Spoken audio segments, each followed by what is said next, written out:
আসসালামু আলাইকুম এভরিওয়ান, পদ্মারালে সবাইকে স্বাগতম। দেশ ও দেশের বাইরে যে যেখান থেকে আমার ভিডিও দেখছেন, আশা করি সবাই ভালো আছেন। আলহামদুলিল্লাহ, আমরাও ভালো আছি।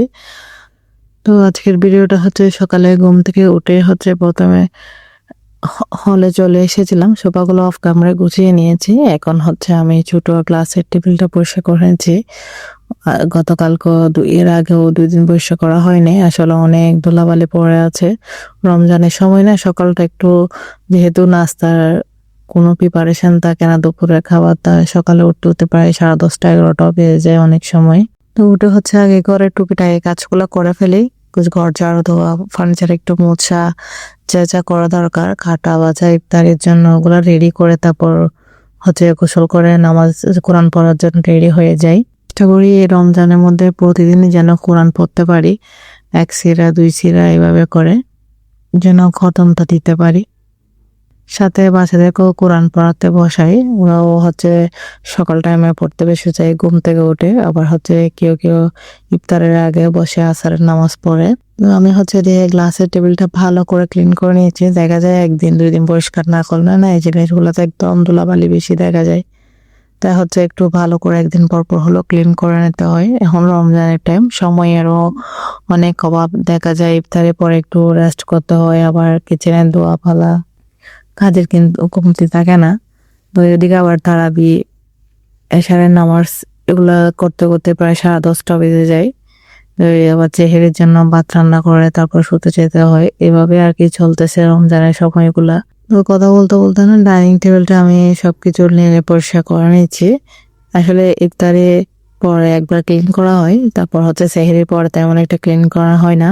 তো সকালবেলা একদম ভালো করে ক্লিন করে রাখলে না, আর ইফতারের আগে ঝামেলাটা হয় না। দেখা যায় সবকিছু পরিষ্কার গোছানো থাকে, প্রায় তো রেডি করে দিলে হয়ে যায়। যেহেতু হেল্পিং হ্যান্ড নেই, একা হাতে সবকিছু করতে হয়, তো সকালবেলা কিছু কাজ আমি একদম গুছিয়ে রাখি যেন সব বিকালের দিকতে ঝামেলা না হয়। কারণ দেখা যায় জোহরের পরে নামাজ কালাম কোরআন পরে একটু রেস্ট করতে হয়।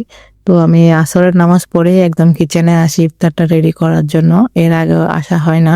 আবার বাচ্চাদেরকেও সামলাতে হয়, যেহেতু ছোট বাচ্চা আসছে বাসায়, ওদেরকে দেখাশোনা করতে হয়। ওই টেবিলটা আমি ক্লিন করে নিয়েছি, সে সাথে হচ্ছে এখানে শোকেসও একটু পরিষ্কার করে মুছে নেবো। শুকনো কাপড় দিয়ে এভাবে ধুলাবালি পড়ে আছে, দেখা যায় 1 দিন 2 দিন পর পরে এগুলা ক্লিন করতে হয়, না হলে অনেক ধুলাবালি দেখা যায়। রমজান না থাকলে তো এই কাজগুলো হচ্ছে ডেইলি করতে হয়, ফার্নিচারগুলো মুছতে হয়, তাহলে দেখা যায় অনেক সুন্দর থাকে। এখন রমজানের টাইম, যেহেতু একটু সময়েরও কম পাওয়া যাচ্ছে, সকালে উঠতে দেরি হয়ে যায়, ওদিকে রাত্রে ইফতার নামাজ কালাম কোরআন এগুলো পড়তে পড়তে একটু টাইম লাগে। তো একটু আপাতত যেহেতু সময় বেশি দেওয়া হচ্ছে, তার কারণে হচ্ছে ঘরের কাজগুলো একটু কম করতেছি। তো এদিকে ওভেনটাও একটু পরিষ্কার করে নিচ্ছি ভালো করে মুছে। ওভেন মুছে হচ্ছে ওভারড্রপের ডয়ারগুলোও একটু বাইরের দিকে মুছে নেব। সেই সাথে হচ্ছে বেসিনটা একটু পরিষ্কার করে নেবো ভালো করে। একদিন পরিষ্কার করা হয় নাই, এর আগের দিনও পরিষ্কার করা হয়েছে।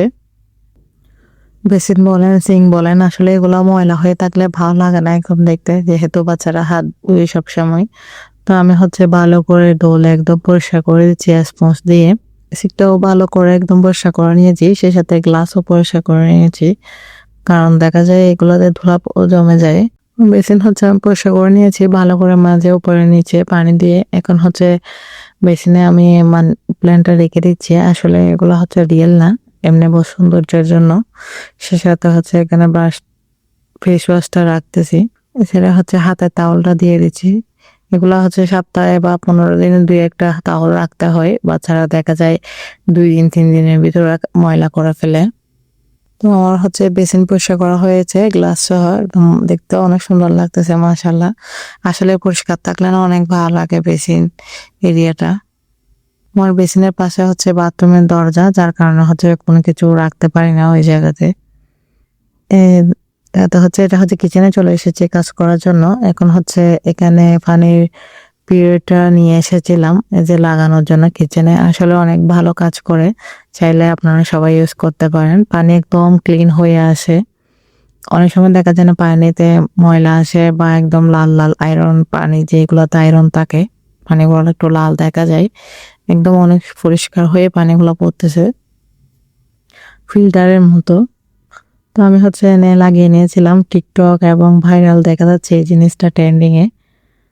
আমিও লাগিয়ে নিয়েছি, আমি ইউজ করে দেখি কিরকম হয়। আসলে অনেক ভালো। সে সাথে হচ্ছে টমেটোগুলো ধুয়ে নিয়েছিলাম। অনেকগুলো টমেটো নিয়ে এসেছিলাম রোজার প্রথম দিকে। দেখা যায় অনেকগুলো রয়ে গেছে, নষ্ট হয়ে যাবে। তো কেটে হচ্ছে আমি এখন ফ্রিজে রেখে দেব, যখন যা লাগে বের করে আর ইউজ করবো আর কি।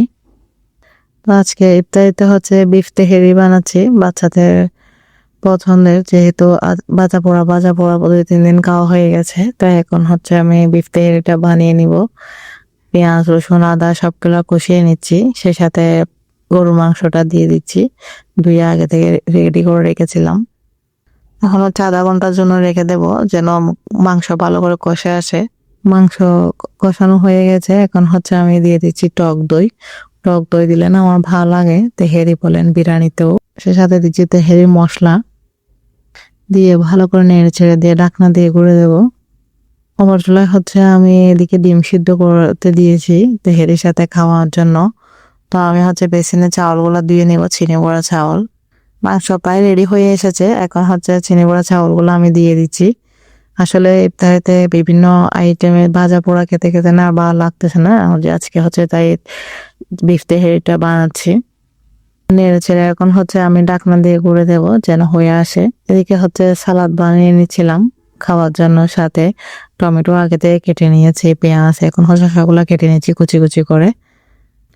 এখানে হচ্ছে আমি কাবাব ফ্রাই করে নেব, যে আগে কাবাব বানিয়ে নিয়েছিলাম চিকেন কাবাব, ওগুলো বের করে রেখেছি। এখন হচ্ছে একটা একটা চুলাতে বসিয়ে দিচ্ছি তেলের মধ্যে। কাবাব হচ্ছে একটু মিডিয়াম লো হিটে ভাজতে হয়, তাহলে হচ্ছে দেখতেও সুন্দর হয় এবং মচমচে হয়। একে একে হচ্ছে আমি সব কাবাবগুলো দিয়েও ফেলেছি। এর ফাঁকে হচ্ছে মাশাআল্লাহ দেখুন বিফ তেহেরি রেডি হয়ে গেছে। এখন হচ্ছে আমি উপরে 1 চামচ ঘি দিয়ে দিব।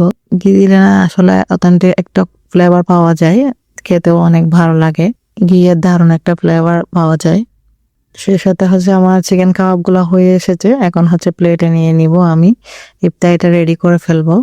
তো ইফতারি হচ্ছে সবকিছু রেডি করে এখন টেবিলে নিয়েও আসতেছি, চিড়া নিয়ে এসেছি, সে সাথে আগে থেকে প্লেট খেজুর লেবু কেটে দিয়েছি, ওগুলো আগে ভাগে রেডি করে রেখেছি। আসলে চুলায় রান্না বসিয়ে দিয়ে না এদিকের কাজগুলো করতে হয়।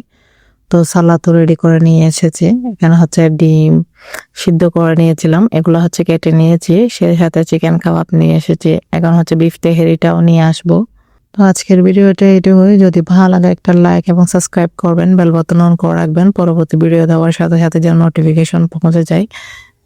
তো মাশাআল্লাহ ইফতারি রেডি একদম। এখন হচ্ছে আজানের টাইমও হয়ে আসতেছে। তো সবাই আমার ছেলে মেয়েরা বসে গেছে ইফতার করতে, তো আমিও হচ্ছে বসবো এখন, সবাই দোয়া পড়বে।